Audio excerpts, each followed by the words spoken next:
باللہ صدق اللہ مولانا العلی العظیم وبلغنا رسولہ النبی الکریم ونحن على ذلك لمن الشاہدین والشاکرین والحمد للہ رب العالمین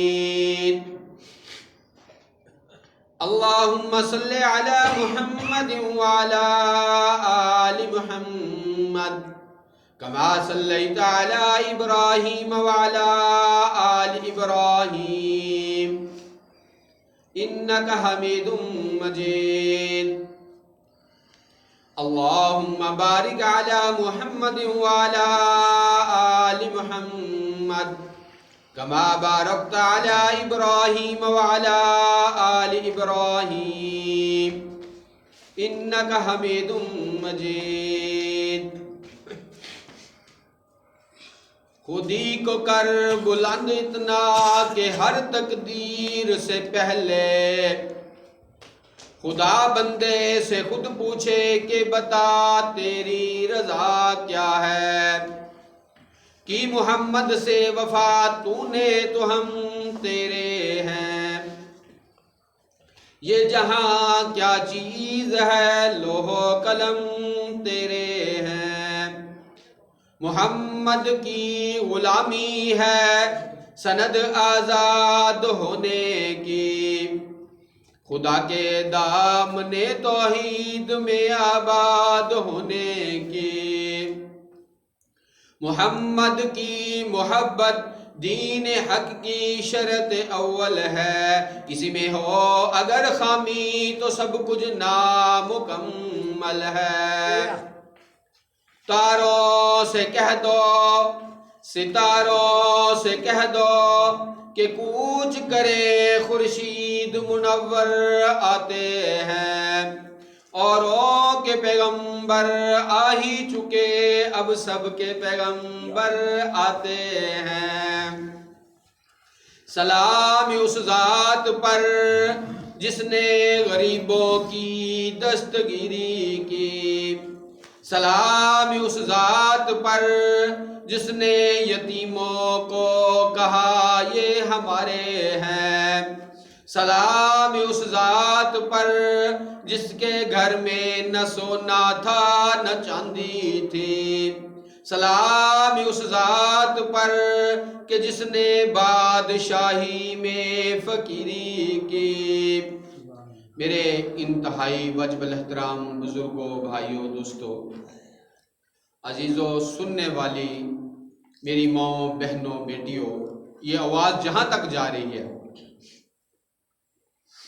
اللہ رب العزت کا ہم شکر ادا کریں کہ اللہ رب العزت نے پروردگار عالم کل کائنات کے مالک خالق جہان بنانے والے رب نے مجھے آپ کو انسان بنایا مزید احسان فرمایا حضور پاک صلی اللہ تعالی علیہ وسلم کی امت میں پیدا فرمایا مزید احسان فرمایا لا الہ الا اللہ محمد رسول اللہ یہ بہت بڑی دولت ہے یہ کلمہ عطا کیا خدا جانے ہم کہیں کسی اور مذہب میں پیدا ہوئے ہوتے پتہ نہیں کیا بنتی پھر مسلمان ہونا بہت مشکل تھا ان سے پوچھ کر دیکھو جنہوں نے پہلے کلمہ نہیں پڑھا ہوا تھا پھر میرے محبوب کا دیدار کیا پھر کلمہ پڑھا اور پھر اس کلمے کی خاطر انہیں کتنی تکلیفیں اٹھانی پڑی کیا کیا حالات آئے تو اس بات پہ ہم اللہ جل شانہ کا شکر ادا کریں کہ اللہ رب العزت نے ہمیں مسلمان بھی بنایا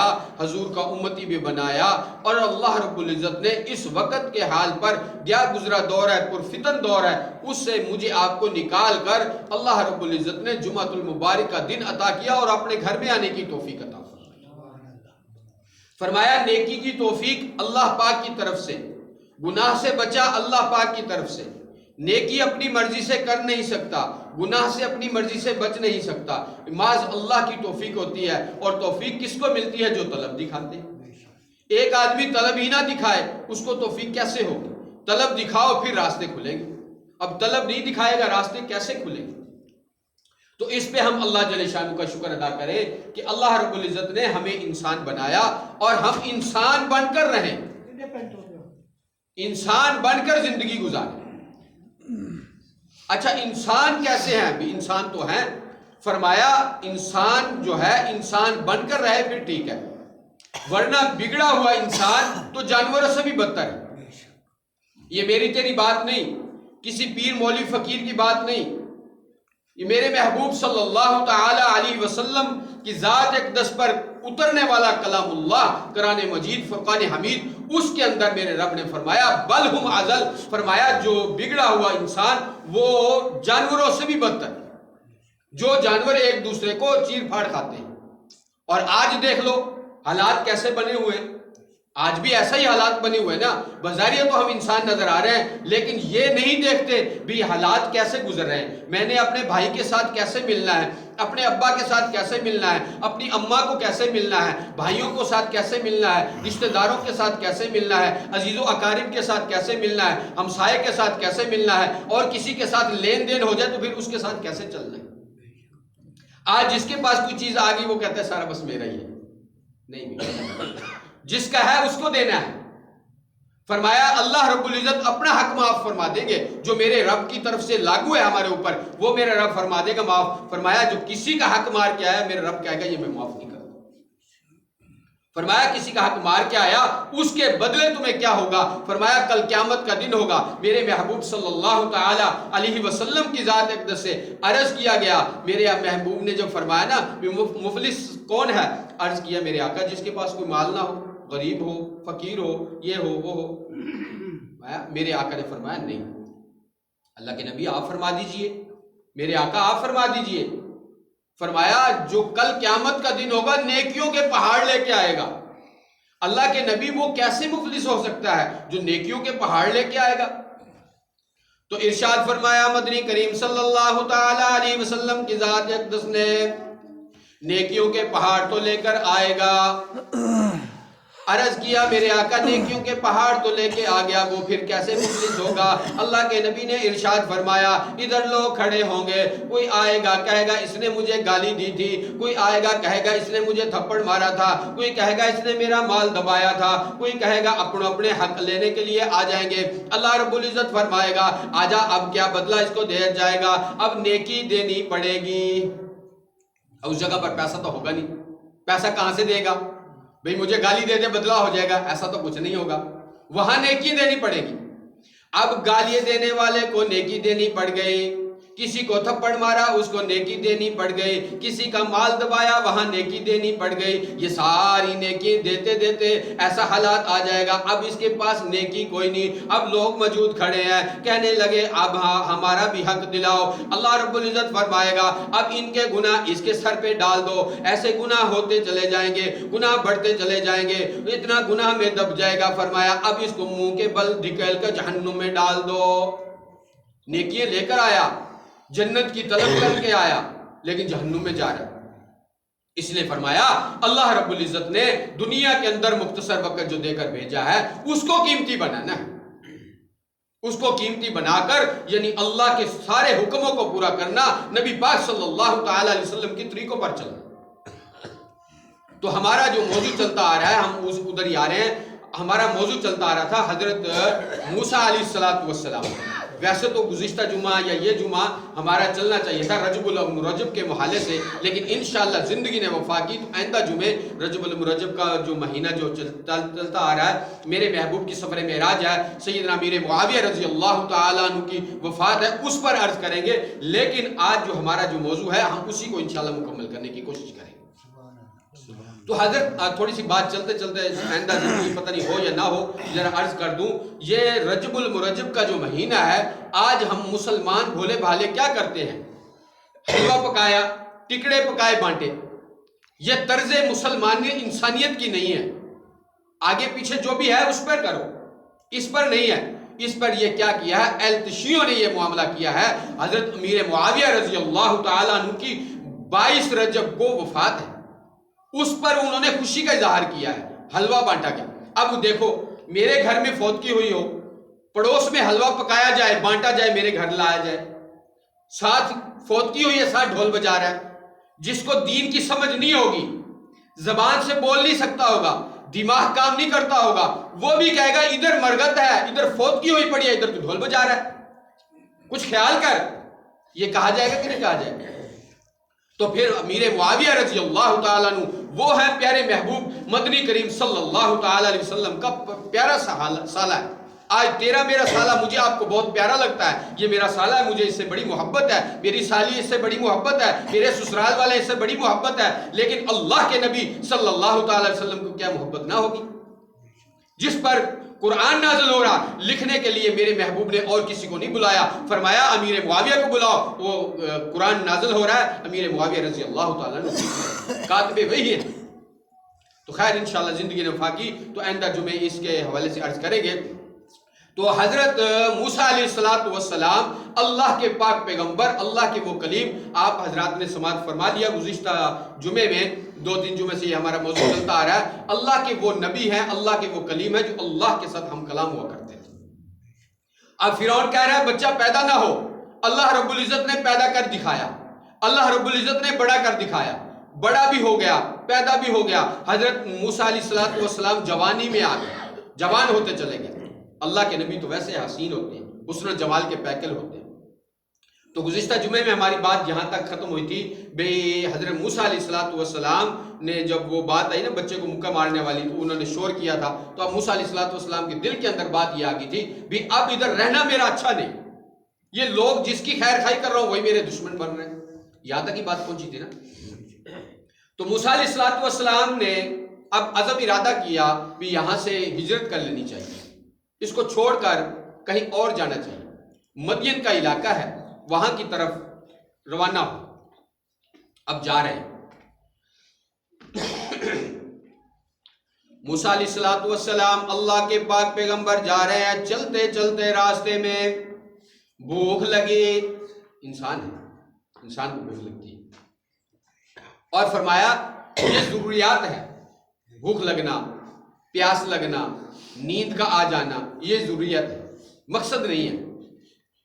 اس ضروریات کو پورا کرنے کے لیے اللہ رب العزت نے دنیا کے اندر اسباب رکھے. کوئی بندہ ملازمت کر رہا ہے، کوئی دکان چلا رہا ہے، کوئی کھیتی باڑی کر رہا ہے، کوئی سب اپنے کام میں کسی نہ کسی جگہ پر لگے ہوئے. فرمایا تم کھیتی باڑی بھی کرو لیکن مانگو مجھ سے. تم نے بیج ڈال دیا، ان بیج کو سیدھا کر دینا میرے رب کا کام ہے. ایک گندم کے دانے سے کئی دانے بنا دینا میرے رب کا کام ہے. فرمایا تم گندم ڈال دو، بیج ڈال دو، پانی لگا دو، یہ تمہارا کام ہے، آگے اس کو بڑھانا میں رب کا کام. تو حضرت موسیٰ علیہ السلام اللہ کے کلیم ہے، جا رہے ہیں، چلتے چلتے بھوک لگی. اللہ رب العزت سے عرض کر دیا اللہ بھوک لگی ہے، کھانا چاہیے. موسیٰ علیہ السلام کو بھوک لگے، کھانا مانگ رہے ہیں اللہ سے، اللہ کے کلیم ہے. اور آج ہم کیا کریں، تھوڑا بہت فاقہ آ گیا، کہیں حالات آ گئے، کوئی بیماری آ گئی، کوئی معاملہ آ گیا تو فوراً کہیں نظر اور جائے گی. کہاں نظر جائے گی؟ وہ میرا دوست ہے فلاں، بڑا کھاتا پیتا ہے، اس کے پاس جاؤں. وہ میرا رشتہ دار ہے، بڑا مالدار ہے، اس کے پاس جاؤں. وہ تجھے دیکھنا گوارا نہ کرے تو اس کے دروازے پر جا رہے نہیں. تو گزشتہ جمعے میں جیسے میں نے عرض کیا تھا نا، کوئی ایک اللہ کا ولی تھا، وہ بھوک لگی تھی تو کھانے کے لیے باہر نکلا اور آگے روٹی ملی، وہ آپ نے سنا تھا. تو اللہ رب العزت نے کتے کو بولنے کی طاقت دی تھی، اللہ کی ذات جس کو چاہے بلا دے. تو کتا بول کر کہنے لگا بے وفا تو ہے جو اللہ کے در کو چھوڑ کر کسی غیر کے در پہ آیا ہے. میں تو وہ ہوں جس در میں پڑا ہوں اسی پڑا رہتا ہوں، وہاں بھوکا ہوں، پیاسا ہوں، جہاں بھی پڑا ہوں میں وہاں پڑا رہتا ہوں، مجھے وہاں سے ملتا ہے. تو اللہ کے در کو چھوڑ کر کہیں اور کسی کے دروازے پر آ گیا. تو اس لیے فرمایا یہ سبق مجھے آپ کو دیا جا رہا ہے. اللہ والوں کی بڑوں کی بڑی باتیں ہوتی ہیں. فرمایا جب بھوک لگے، کوئی پیاس لگے، کوئی حاجت آئے، تم اللہ سے مانگو، اللہ کے در کے چھوڑ کر کسی اور کے در کو نہ جاؤ. تو اللہ کے پاک پیغمبر کو بھوک لگی، عرض کیا اللہ بھوک لگی ہے، روٹی کھانی ہے. اللہ رب العزت نے فرما دیا او میرا کلیم، فرعون کہہ رہا ہے بچہ پیدا نہ ہو، تجھے ہم نے پیدا بھی کر دیا، تجھے بڑا بھی کر دیا، کیا ہم تیری روٹی کا انتظام نہیں کر سکتے؟ او موسیٰ علیہ السلام تو نے روٹی ہم سے مانگی، ہم تجھے روٹی بھی دیں گے، روٹی پکانے والی بھی دیں گے. کیا دونوں سبحان اللہ، روٹی بھی دیں گے، روٹی پکانے والی بھی دیں گے. تو کریم صاحب ملتانی رحمۃ اللہ علیہ فرمایا کرتے تھے آج ہمارا حال کیا ہے، ہم کیا کرتے ہیں؟ مثال کے طور پر میری گھر والی ہے، میرا بھائی ہے، اس کے کپڑے دھو دے گی، اس کے لیے کھانا بنا دے گی، اس کے لیے بستر بچھا دے گی، اس کے لیے سب کچھ کرے گی، تو کہے گا کوئی بات نہیں، میرا بھائی ہے، میرے بھائی کے لیے سارا کچھ پورا کر رہی ہے۔ کہیں خدا نہ کرے ایسا ہو جائے اس نے آنکھ لڑائی، پھر تو کیا کہے گا، یا اس کو مار دوں یا اپنے آپ کو مار دوں، اس کو مار دوں یا اپنے آپ کو مار دوں۔ کیا مطلب؟ فرمایا نہیں، یہ بیوی میری ہے، اس پر حق میرا ہے، کھانا پکا دینا اور بات ہے، پلانا اور بات ہے، بستر بچھا دینا اور بات ہے، کپڑے دھو کر دے دینا اور بات ہے۔ یہ جو آنکھ لڑائی ہے یہ ہرگز میں پسند نہیں کر سکتا، تاکہ یہ میرے نکاح میں میری بیوی ہے۔ تو کیا خدا یہ نہیں کہتا ہوگا میرا بندہ، میں نے تجھے پیدا کیا، میں تیری ساری ضروریات کو پورا کروں، وہ مجھے چھوڑ کر کسی اور کے در پہ جاتا ہے؟ کیا رب کو غصہ نہیں آتا ہوگا جو ہم کرتے ہیں؟ اس لیے فرمایا بڑوں کی بڑی باتیں ہیں، بڑا انداز ہے سمجھانے کا۔ اللہ کرے وہ بات ہمارے اندر سمجھ آ جائے، بات سمجھنے کی ہم کوشش نہیں کرتے۔ تو موسیٰ علیہ السلام اللہ کے پاک پیغمبر کو بھوک لگی، عرض کیا اللہ بھوک لگی ہے، روٹی کھانی ہے۔ اللہ رب العزت نے فرمایا او میرا کلیم آجا تجھے ہم روٹی بھی دیں گے، روٹی پکانے والی بھی دیں گے۔ موسیٰ علیہ السلام جا رہے ہیں، چلتے چلتے آگے کیا دیکھا، ایک کنواں آیا، کنویں کے ارد گرد لوگ کھڑے ہیں، اور لوگ کیا کر رہے ہیں، اپنے مویشیوں کو یعنی بھیڑ بکریوں کو پانی پلا رہے ہیں، پانی پلا رہے ہیں، ڈول نکالتے ہیں پانی پلا رہے ہیں، جس کا جو آتا ہے وہ پانی پلا رہا ہے۔ اب موسیٰ علیہ السلام تھوڑا پیچھے دور ہو کر کھڑے ہیں، دیکھ رہے ہیں، تماشا دیکھ رہے ہیں کیا ہو رہا ہے۔ دو لڑکی ہیں وہ وہاں کھڑی ہیں، ان کا نمبر ہی نہیں آ رہا، جو آتا ہے وہ اپنا پلا رہا ہے، وہ جائی جا رہا ہے۔ آج کل بھی ایسا ہوتا ہے، جس کو تھوڑا گنڈا گردی ہوتی ہے نا، زور چلتا ہے، وہی چل رہا ہوتا ہے، وہ یہ نہیں یا کرتے یہ عورت ذات ہے، یہ مرد ہے، یہ کمزور ہے، یہ کوئی اور، جس کا تھوڑا زور چلتا ہے نا وہی اپنی گنڈا گردی دکھاتا ہے۔ وہ اپنا دکھا رہے تھے۔ موسیٰ علیہ السلام اللہ کے پاک پیغمبر ہے، غصہ آیا، یہ کیا بات ہے، بیچاری دو عورتیں کھڑی ہیں یہ کافی دیر سے، تو یہ کیا ماجرا ہے۔ موسیٰ علیہ السلام آگے بڑھے، جیسے آگے بڑھے تو ان لڑکیوں سے پوچھا کیا بات ہے، تم کیوں نہیں پانی پلا رہے؟ ہمارے ساتھ کوئی مرد نہیں ہے، ہمارا بھائی نہیں ہے، ابا ہمارا کمزور ہے، بزرگ ہے، ضعیف ہے، گھر ہے، تو ہمارا جب نمبر آ جائے گا تو ٹھیک ہے پلا کے چلی جائیں گی، نہیں تو ایسے ہی واپس چلی جائیں گی۔ تو موسیٰ علیہ السلام نے وہاں کنویں کے پاس آ کر دڑکا مارا، چلو بھاگ جاؤ سب۔ وہ کرسر رحمۃ اللہ فرمایا کرتے تھے جو زیادہ وہ ایسے دکھا رہے ہوتے ہیں نا، بس ایک ہی دڑکا مارنے کی دیر ہوتی ہے، پھر یہ بھاگ دے صاحب ایسے۔ کبھی ایسا کچھ ہو جائے نا تو روڈوں پہ یا کہیں کسی جگہ پہ وہ اکٹھے ہو جائے گا، تماشا لگا ہوگا، تو کوئی بھی ایسا سرکاری آ جائے یا کوئی اور کو تکڑا آ جائے، ایک دڑکا مارو سارے وہ بھاگ جاتے ہیں۔ تو موسیٰ علیہ السلام نے جب ایک تھوڑا دڑکا لگایا نا سارے بھاگ۔ اب موسیٰ علیہ السلام اللہ کے کلیم ہیں، نبی ہیں، اللہ کے طاقتور ہیں۔ میں سے گزشتہ جمعے میں نے عرض کیا تھا نا، 100 بندے کی طاقت ہو اور اللہ کے نبی کی ایک طاقت، ایک طاقت۔ تو موسیٰ علیہ السلام نے یہ نہیں فرمایا میں تمہاری بکریوں کو پانی پلاؤں گا، مجھے تو بھوک لگی ہے، کوئی روٹی، کوئی اجرت، کوئی کام، ایسا نہیں۔ موسیٰ علیہ السلام نبی شفیق ہوتے ہیں، رحم والے ہوتے ہیں، کریم محبت والے ہوتے ہیں۔ فرمایا ڈول ڈالا، پانی نکالا، ان کی بکریوں کو پلا رہے ہیں، بکریوں کو پلا رہے ہیں، پلاتے پلاتے تھوڑی دیر بکریاں سیر ہو گئی، چلی گئی۔ اب بکریاں لے کر جب گھر پہنچی تو شعیب علیہ السلام اللہ کے وہ بھی نبی ہیں، اللہ کے پاک پیغمبر ہیں۔ تو شعیب علیہ السلام نے فرمایا آج کیسے جلدی آ گئی تم؟ انہوں نے ساری کارگزاری سنائی کہ ایسا ایسا ایک نوجوان تھا، ایسا خوبصورت تھا، ایسا ساری کارگزاری سنائی، یہ حالات بنے۔ اب حضرت شعیب علیہ السلام کے دل کے اندر بات آئی بھی کیوں نہ کہ اس کو بلایا جائے۔ اس میں سے حضرت شعیب علیہ السلام نے بھیج دیا، آ کر کہا آپ کو میرے ابا نے بلایا ہے۔ موسیٰ علیہ السلام ان کے ساتھ چلے گئے، جا کر وہاں پہنچے اور سلام دعا ہوئی، حال ملا ہوا۔ تو جب یہ ساری خیر خبر اس نے حضرت موسیٰ علیہ السلام نے ساری پچھلی کارگزاری سنائی، میں وہاں سے آیا ہوں، تو شعیب علیہ السلام سمجھ گئے بھی یہ بھی اللہ کا نبی ہے، اللہ کا پاک پیغمبر ہے، نبی کو سمجھ سکتے ہیں۔ اب جب سمجھا تو فرمایا اب تجھے ڈر اور خوف فکر کرنے کی بات نہیں، اچھا کیا کروں؟ فرمایا اب تو یہاں رہے، آرام سے تسلی کے ساتھ رہے، تجھے کھانا بھی ملے گا، پینے کو ملے گا، سب کچھ ملے گا، حتیٰ کہ تجھے ان دونوں میں سے پسند کر لے، جو کہے گا میں اپنی بیٹی کا رشتہ بھی دے دوں گا۔ کیا دو نا سبحان اللہ، اللہ نے وعدہ کیا تھا نا بھی ایک تو روٹی مانگ رہا ہے، موسیٰ علیہ السلام ہم روٹی بھی دیں گے، روٹی پکانے والی بھی دیں گے۔ تو موسیٰ علیہ السلام کے ساتھ ایک کا نکاح ہو گیا۔ حضرت شعیب علیہ السلام فرمانے لگے اچھا کوئی حق مار دینا پڑے گا، وہ کہنے لگا میرے پاس تو حق مار کچھ نہیں، میں کیا دوں؟ فرمایا ہاں حق مار دینا پڑے گا۔ حق مار کے لیے کیا کرنا پڑے گا؟ فرمایا تجھے 8 سال میری ان بکریوں کو چرانا پڑے گا۔ آج حق مار ادا کرنے کے لیے کوئی تیار ہے؟ لاکھوں روپے شادی پر لگا دیتے ہیں، بلکہ کروڑوں اب تو لگ رہے ہیں، اور لیکن حق مار میں بات آ جائے جی جو شریعت ہے وہی کر لو، جو معاملہ ہے یہی کر لو۔ بھائی وہاں حق مار جو ہے یہ کھلے دل سے ادا کرو، کھل کے دو۔ میرے محبوب صلی اللہ تعالی علیہ وسلم کی ذات اقدس ہے، ذرا توجہ فرما۔